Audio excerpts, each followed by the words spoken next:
Hello everyone. पृथ्वी की उत्पत्ति के समय वायुमंडल कैसा था?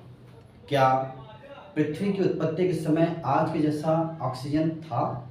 इन सब के बारे में हम इस वीडियो के माध्यम से जानेंगे। तो सबसे पहले बात करेंगे कि पृथ्वी की उत्पत्ति के समय वायुमंडल कैसा था। इसे यदि हम संक्षिप्त रूप में कहें तो कुछ ऐसा है। वर्तमान वायुमंडल में पाई जाने वाली गैसें ज्वालामुखी उद्गार, गर्म झरनों, ठोस पदार्थों एवं वनस्पतियों के रासायनिक क्रियाओं के फलस्वरूप निकले गैसों से बने हैं। इसका तात्पर्य है कि हमारी पृथ्वी पर जो वायुमंडल पाया जा रहा है ये अपने वर्तमान स्वरूप में आने के लिए इसको ज्वालामुखी उद्गार के समय निकले गैसों की सहायता से जितनी गैसें निकली थी वो सब धीरे धीरे धीरे रूपांतरित होकर के हमारे वायुमंडल में ये एज इट इज बनती चली गई। ठीक है। और इसमें सबसे ज़्यादा योगदान वनस्पतियों के रासायनिक क्रियाओं का रहा है। इसमें क्या होता है कि फोटोसिंथेसिस के माध्यम से पौधे, जो हरे पौधे हैं, वो सूर्य की रोशनी के सहायता से जल और कुछ तत्वों की सहायता से ऑक्सीजन भी निकालते हैं। इसके अलावा हम देखेंगे एक संक्षिप्त रूप में जो हमने आपको ये नोट्स बनाए हैं वो इस तरह है कि सबसे पहले जो प्रारंभिक पृथ्वी थी वो कैसी थी। हम सब जानते हैं कि जब बिग बैंग थ्योरी के अनुसार जो सिद्धांत दिया गया है उसमें ये बताया गया है कि प्रारंभ में हमारी पृथ्वी अत्यधिक तप्त थी और इस तरह से उस तप्त पृथ्वी जो लगातार घूमती रही और उसके जो ऊपरी भूमंडल है वो धीरे धीरे ठंडा होता गया और उस पर लगातार कुछ ज्वालामुखी क्रियाएं होती थीं जिनसे अपार गैसें निकलती थीं, फिर उनसे वर्षा होते थे। ये सारी प्रक्रिया उस समय हो रही थी। उसके बाद धीरे धीरे क्या हुआ कि जो गैसों का क्या हुआ, दूर होना हुआ। यानी ऐसा कहा जाता है कि हमारी पृथ्वी जब तप्त थी उस समय पृथ्वी का गुरुत्वाकर्षण बल भी बहुत कम था। पृथ्वी तेजी से घूमती रही थी और उसका जो गुरुत्वाकर्षण बल था वो थोड़ा कम था, जिसकी वजह से बहुत सारी गैसें अंतरिक्ष में वो चलती चली गई। लेकिन धीरे धीरे जब हमारी पृथ्वी ठंडी होती गई फिर इस पर कुछ वर्षा होने वाली स्थितियां बनती चली गई। जैसे ज्वालामुखी उद्गार हुए, फिर उन्होंने क्या किया, अलग अलग तरह की गैसें बनी, फिर उन गैसों से बादलों का निर्माण हुआ, फिर वो बादल लगातार वर्षा सालों साल करते रहे और जब वर्षा करते रहे तो फिर विशाल जलराशि हमारी पृथ्वी के धरातल पर बनती चली गई। फिर उन विशाल जो जलराशि थी उसमें कुछ फोटोसिंथेसिस करने वाली बैक्टीरिया उत्पन्न हुई जो धीरे धीरे धीरे क्या हुए, ऑक्सीजन या अन्य गैसों को उत्पत्ति के रूप में करते रहे। अब हम आगे देखेंगे कि जो ऊपरी भाग है वायुमंडल का उसमें आज भी हाइड्रोजन और हीलियम गैसें पाई जाती हैं। ठीक है। तो यानी हम ये आज के समय भी है और पहले भी था कि जब हमारी पृथ्वी गर्म थी उस समय हल्की गैसें बहुत ज़्यादा थी जो धीरे धीरे ऊपर की ओर चलती चली गई।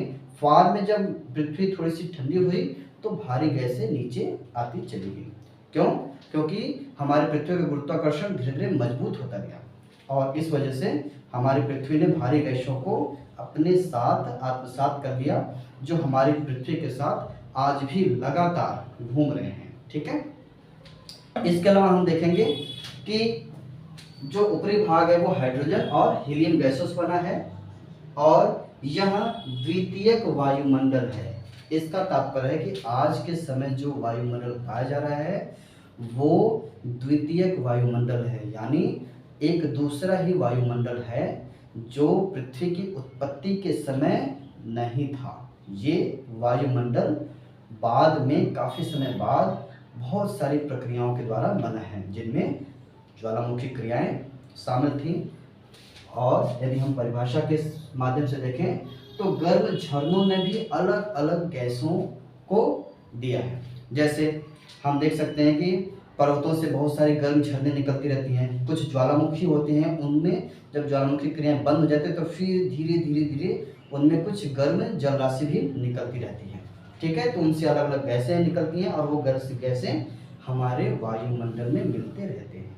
ठीक है, इसके अलावा बात करेंगे कि बाद में जो सक्षम गुरुत्वाकर्षण बल था, उन्होंने क्या किया, हमारे पृथ्वी पर एक अलग तरह के वायुमंडल को कैप्चर करते चले गए। ठीक है, जिनसे बादलों का निर्माण हुआ, विशाल जल राशि बनी, फिर उस पर धीरे धीरे बैक्टीरियाज आए, फिर वो जमीन पर, धरातल पर क्या हुए, धीरे धीरे वो पौधों के रूप में बड़ी संख्या बनती चली गई। फिर हमारे अलग अलग तरह के ऑक्सीजन या फिर अलग अलग तरह की गैसें बनती चली गई।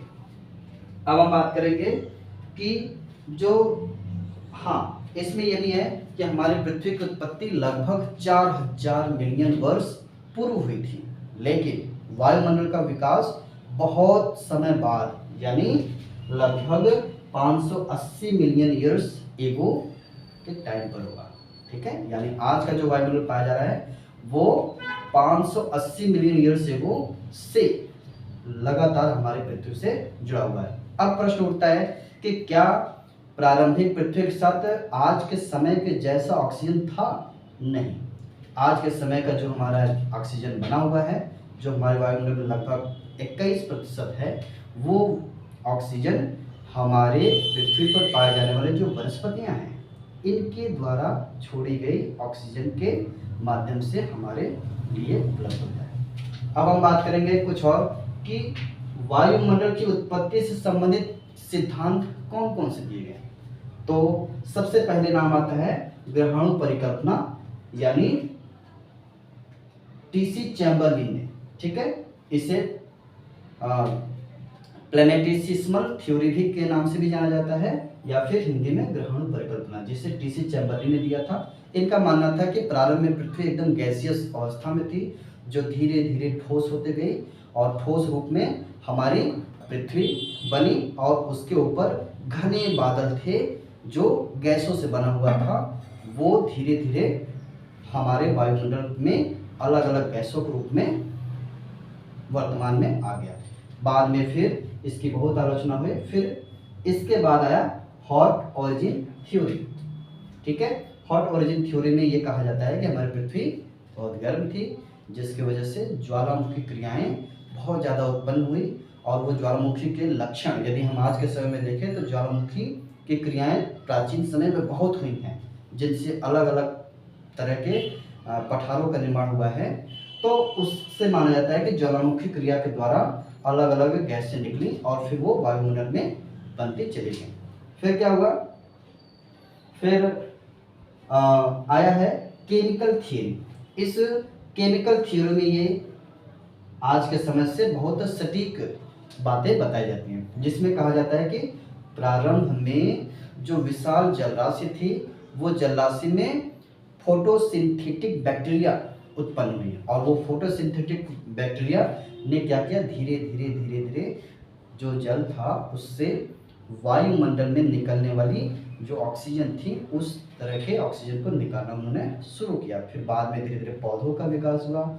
ये पौधे क्या किए कि जल, सूर्य की रोशनी, कुछ खनिज तत्व और इन CO2 के माध्यम से क्या किया, इन्होंने ऑक्सीजन को उत्पन्न करना शुरू किया। और ऐसा कहा जाता है कि प्रारंभ में हमारे पृथ्वी के ऊपर जब जल राशि बनी, तो उसके बाद धीरे धीरे पौधों का बहुत पूरी पृथ्वी पर विकास हुआ, और ये ढेर सारे पौधे मिल करके हमारे वायुमंडल में लगातार ऑक्सीजन को उत्पत्ति करते चले आ रहे हैं।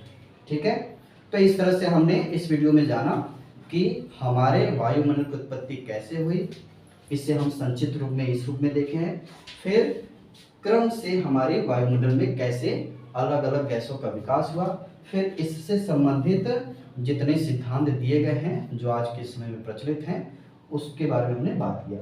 ठीक है, और फिर हम आगे देखेंगे कि हमारे वायुमंडल की दूसरी और कौन कौन सी जुड़ी हुई बातें हैं, उसके बारे में हम विस्तार से जानेंगे। Thank you.